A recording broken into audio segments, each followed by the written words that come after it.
नमस्कार, आप देख रहे हैं एनएमएफ न्यूज। मैं आपके साथ शबनम।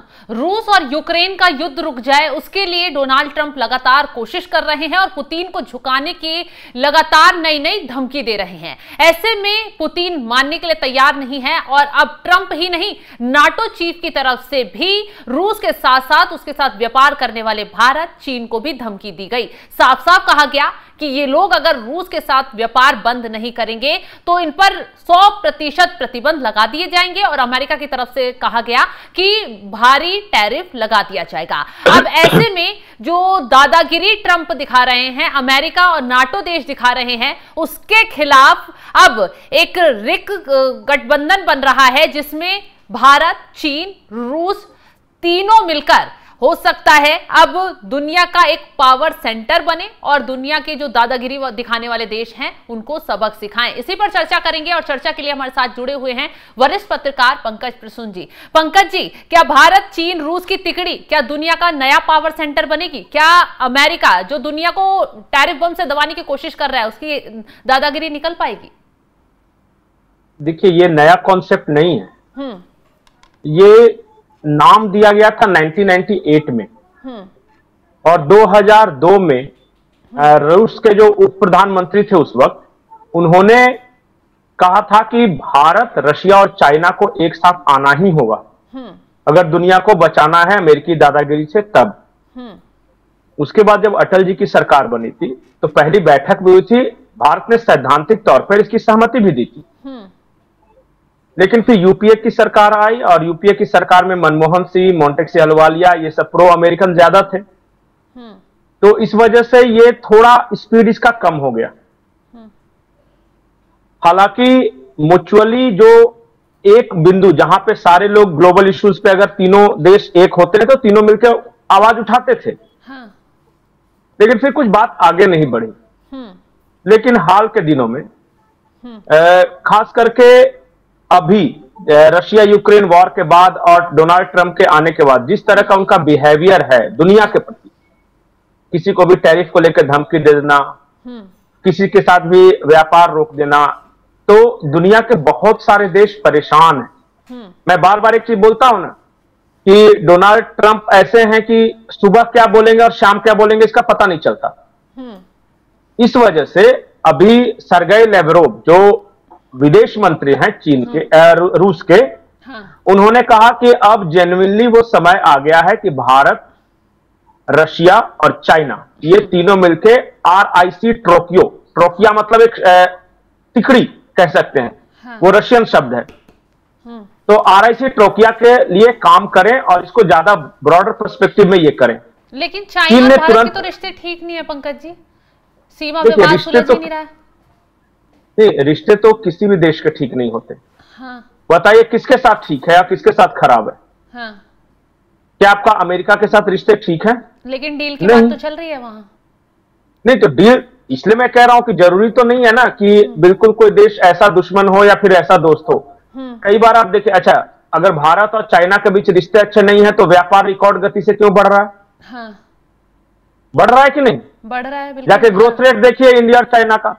बीते तो मैं बार बार एक चीज बोलता हूं, बड़े नेता हैं वो वहां दौरे पर भी गए हैं।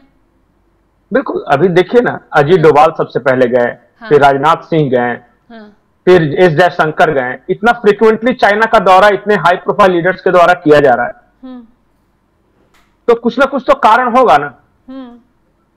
अभी देखिए चाइना ने स्टेटमेंट दिया है और चाइना के वांग ई जो कि उनके विदेश मंत्री, उन्होंने कहा कि बॉर्डर इश्यूज को जल्द से जल्द सुलझाने के लिए जो चाइना है वो पहल कर रहा है भारत के साथ।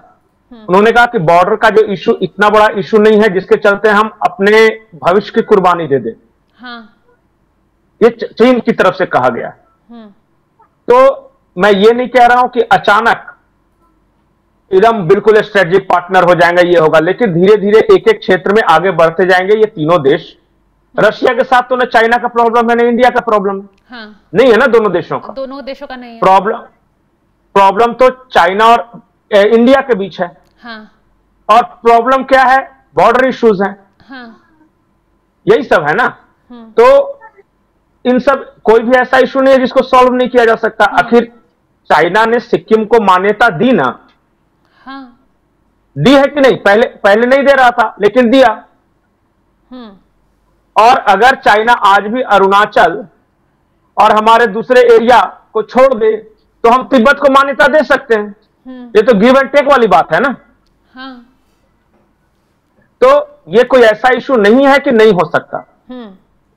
दूसरी बात जो मैं महत्वपूर्ण बता रहा हूं, ये देखिए, अभी जो दुनिया है उसके सारे रिश्ते व्यापार, बिजनेस एंड कॉमर्स पे चलते हैं कि नहीं? बिल्कुल चलते हैं। बॉर्डर इश्यूज क्या हो सकता है? जो पड़ोसी देश है उन्हीं के साथ है ना, बाकी दुनिया के साथ तो किसी का कोई इश्यूज होगा नहीं। तो उनका रिलेशन कैसे होता है? सिर्फ ट्रेड के बिना पर। किसके साथ ट्रेड एंड कॉमर्स, किसके साथ कैसा है, उसके साथ रिश्ते तय होते हैं। तो रशिया, चाइना और इंडिया तीनों ट्रेड के मामले में एक दूसरे से किसी तरह का कॉन्ट्राडिक्शन नहीं है, कोई लड़ाई झगड़ा नहीं है।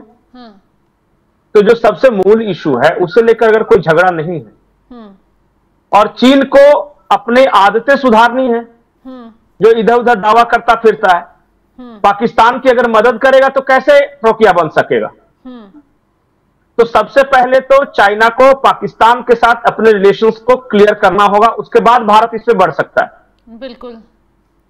और साफ साफ कह भी दिया है। जो रणधीर जायसवाल जी हैं, जो भारत के विदेश मंत्रालय के प्रवक्ता हैं, उन्होंने कहा कि दो इशू है चाइना के साथ हमारा। एक तो पाकिस्तान की जिस तरह से आप मदद करते हैं भारत के खिलाफ, आप मदद करना है कीजिए, लेकिन इंडिया के खिलाफ डायरेक्टली मदद करेंगे तो उसको बंद करना होगा। तो जाहिर तौर पे हमें भी तिब्बत की मदद करनी होगी।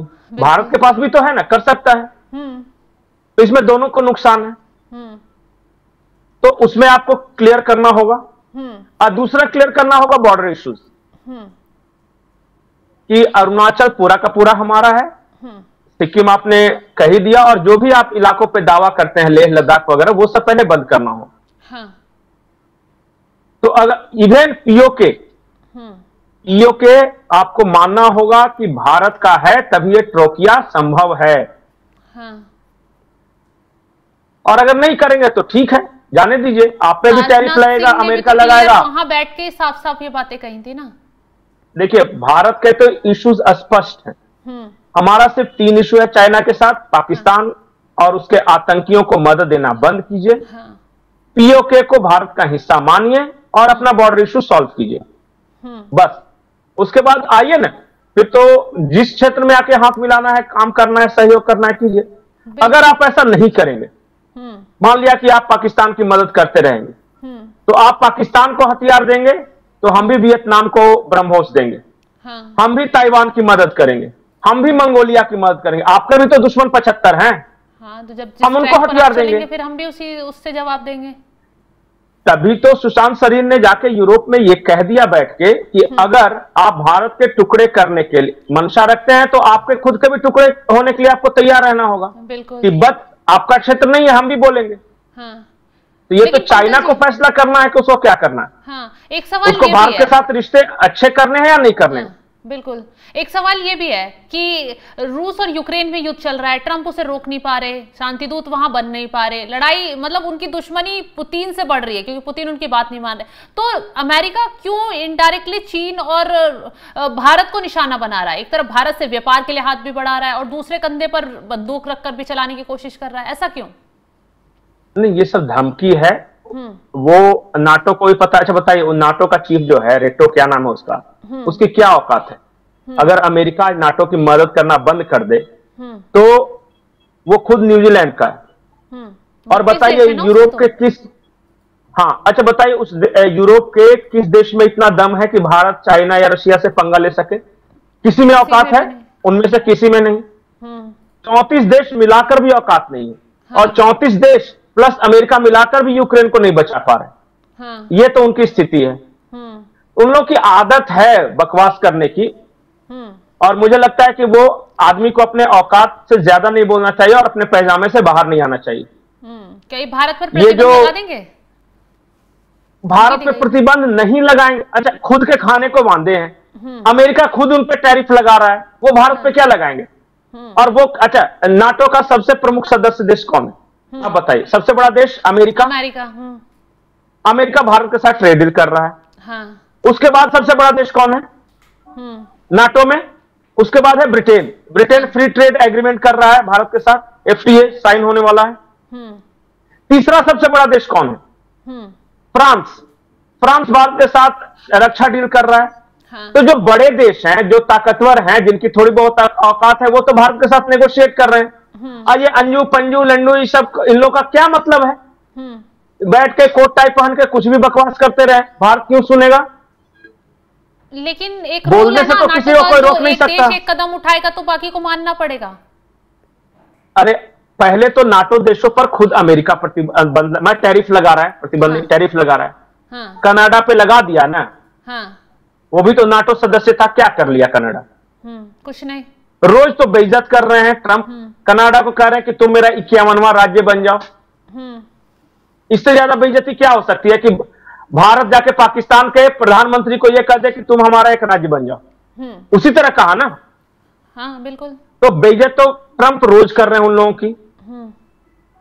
अब देखिए, ये सब धमकी और जो लैंग्वेज है, इससे कुछ हासिल होने वाला है नहीं नाटो को। और सिवाय इसके कि इस तरह की धमकियों से और इरिटेट होकर भारत, चाइना, रशिया और क्लोज आएंगे। अमेरिका अगर टैरिफ वॉर और इस तरह की बातें करेगा तो भारत अमेरिका से दूर होगा। चाइना ऑलरेडी दूर है, रशिया को दुश्मन बना ही रखा है। तो यह अमेरिका का नुकसान है, इन तीनों देशों का नहीं। बिल्कुल। तुम हम पर टैरिफ लगाओगे, हम डी-डॉलराइजेशन करेंगे, हम अपनी करेंसी में आपस में व्यापार करना शुरू कर देंगे। जाओ, हमको नहीं चाहिए डॉलर। अब बताओ घाटा किसका होगा? अमेरिका का होगा ना। खैर, उन सब बातों को छोड़ दिए, हम ये इन तीनों पे आते हैं। RIC टोक्यो, ये जो है, इसमें सिर्फ बाधा है भारत और चीन का रिलेशन, और गरज चीन को है। हमारे पास दोनों रास्ते खुले हुए हैं। अमेरिका भी चाहता है कि हम क्वाड के मेंबर के रूप में उसका सहयोग करें, और रशिया भी चाहता है हम उसका सहयोग करें। तो भारत दोनों ऑप्शन रखे हुए हैं। चाइना के पास ऑप्शन नहीं है, इसलिए चाइना को अपने स्टैंड को थोड़ा सा डाउन करना होगा, POK को लेकर, पाकिस्तान के साथ रिश्तों को लेकर और बॉर्डर इश्यूज को लेकर। बॉर्डर इश्यूज के लिए हालांकि शी जिनपिंग ने कहा है कि भारत के साथ सारे बॉर्डर इश्यूज हम सॉल्व कर रहे हैं, इसके लिए हमने एक मैकेनिज्म तैयार किया है और बातचीत भी चल रही है। 14वें या 15वें राउंड की बातचीत हो गई है। हाँ। तो उनका कहना है कि भाई ये तो इंपीरियलिस्टिक लोग थे जो हम पे शासन कर रहे थे, उन्होंने एक बॉर्डर खींच दी, तो दोनों के कॉन्सेप्ट का अंतर है, तो ये हम बैठ के कर लेंगे। पाकिस्तान को लेकर अब तक चाइना ने अपना स्टैंड क्लियर नहीं किया। जब तक वो नहीं करता, ये RIC टोक्यो सिर्फ रूस की इच्छा रह जाएगी, और भारत और चाइना ये अच्छी अच्छी बातें करेंगे, गुडी गुडी, उससे कुछ होना जाना है नहीं। चाइना को पहली लाइन में ही ये कहना होगा कि हम पूरे के पूरे अरुणाचल प्रदेश को, लेह लद्दाख को मान्यता देते हैं, POK को हम भारत का हिस्सा मानते हैं। पहले तो ये दोनों बातें है, उसके बाद आगे के रिश्ते देखा जाएगा। तो बहुत बहुत शुक्रिया तमाम जानकारी देने के लिए। तो कॉन्सेप्ट है, लेकिन धरातल पे पता नहीं, जिस तरीके से चाहते हैं उस तरीके से उतरेगा नहीं। लेकिन बातचीत तो चल रही है, और हो सकता है सकारात्मक दिशा में ये बातचीत पहुंचे। चीन और भारत जो है, उनके रिश्ते सुधर जाए आने वाले वक्त में, क्योंकि बड़े-बड़े एक बात बताइए। हाँ, एक बात है, भारत ने तो कभी चीन के किसी हिस्से पे अपना दावा नहीं किया। बिल्कुल नहीं किया, नहीं किया। चाइना भी ये कहता है, चाइना भी ये नहीं कह सकता कि हमारे किसी हिस्से पर भारत का दावा है। हाँ, तो हमारे हिस्से में हमारे ना, तो विवाद तो इसी चीज का है। यही लक्षण तो सुधारने हैं। हाँ। तो लावरोव साहब या रशिया या पुतिन जो भी हैं, जाके चाइना को बोले ये क्या बकवास करते रहते हो तुम। POK को मान्यता दे दे भारत के हिस्से के रूप में, आधी समस्या वहीं पे सॉल्व हो जाएगी, और ये चाइना को फैसला करना। बिल्कुल सही है। अगर चाइना को रिश्ते सुधारने हैं तो उसे पाकिस्तान का जो आतंकवाद का वो सपोर्ट करता है, उससे खत्म करना होगा। पाकिस्तान को मदद पहुंचाए, व्यापारिक रिश्ते करे, उससे कोई फर्क भारत को नहीं पड़ता। लेकिन जिस तरीके से वो आतंकवाद को लेकर पाकिस्तान को सपोर्ट कर रहा है, वो उसको भारत कतई बर्दाश्त नहीं करेगा।